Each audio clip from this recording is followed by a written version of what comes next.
Ryan Smith. I grew up in Gallipolis, Ohio. I'm now the president of the University of Rio Grande Community College. Born at Holzer Hospital in Gallipolis and grew up there.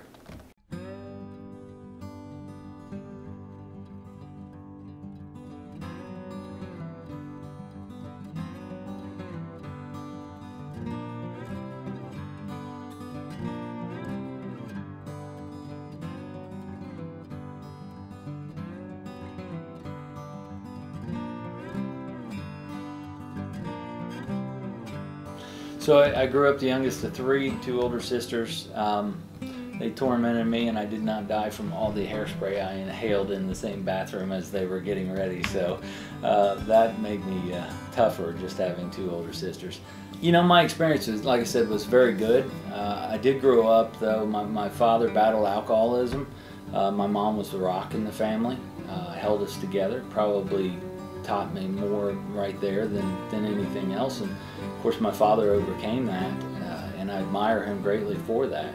So, you know, I mean, that was one of those, your opinions and your viewpoints are shaped by your experiences in life. I think that kind of helped open my eyes that, you know, tough times come and go, tough people last. That's the kind of motto that I think most people in our region have. I graduated from Ohio State in 1995. Moved home to join my father in the brokerage business and became a financial advisor in 1996.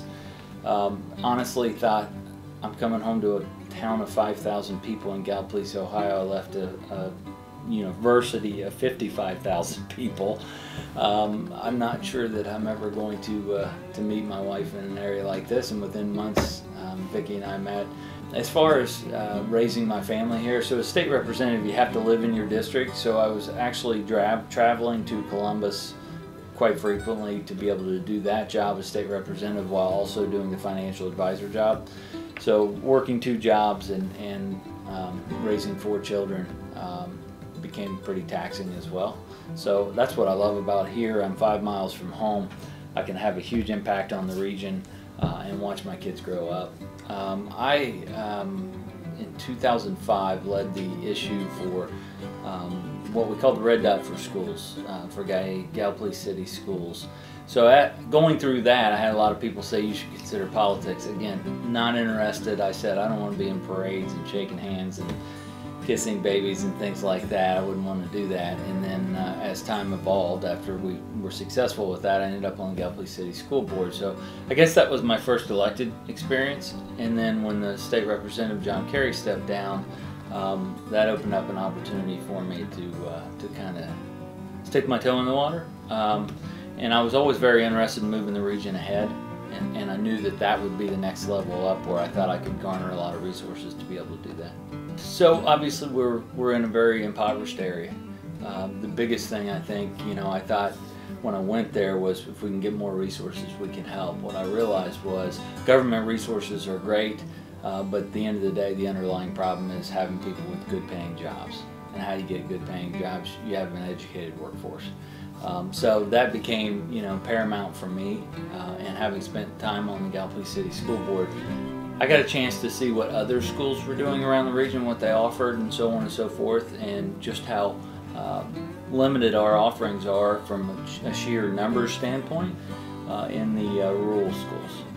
Being from Gallia County, one of the smaller counties represented in the State House, and to win Speaker of the House elected by your colleagues, I think people from some of the larger urban areas always resented the fact that some of the rural areas will rise up occasionally like that.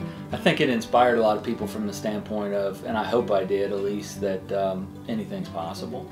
The experience itself to be part of what they call the Big Three, meaning the governor, the Senate president, and the Speaker of the House, was really it's like nothing I could really ever describe. You almost have to experience it.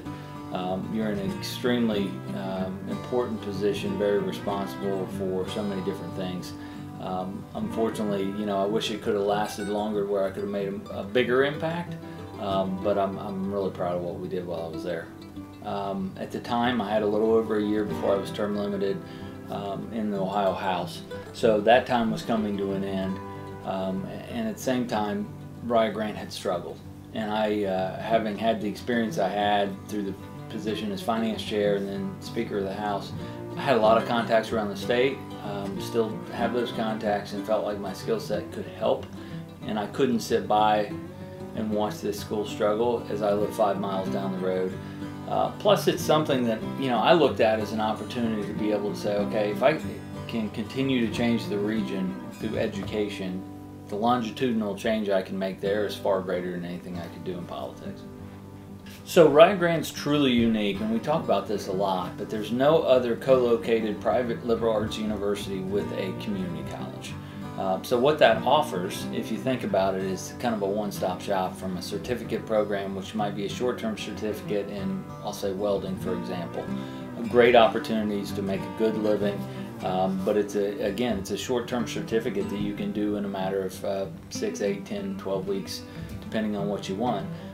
Then you have the associate degree from the community college side, and that might be nursing, for instance, and a 2-year associate's degree, and you become an RN, and now you're making $50,000 or $60,000.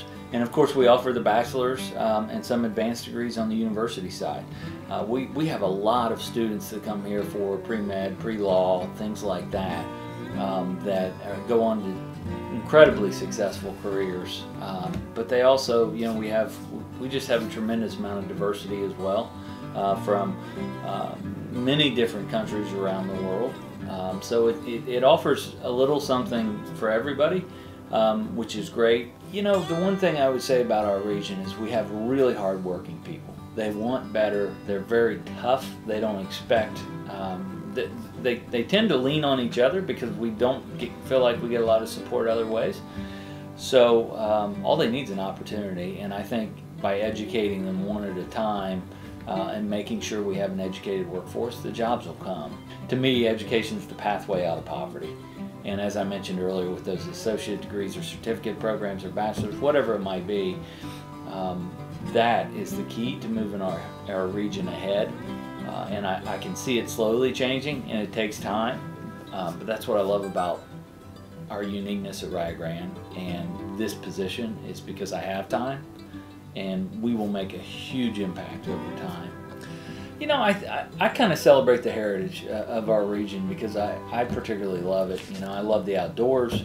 I love not being congested in big cities and things like that. We can travel to that all we want, but growing up with close family ties, small town communities, things like that, are memories and values that you don't oftentimes get in urban areas or even suburban areas. So to me, that's what I'm most proud of, and what I love about living here is just such a close-knit community where, you know, I think everybody kind of leans on everybody else to be successful, or you know, to pick people up when they need it.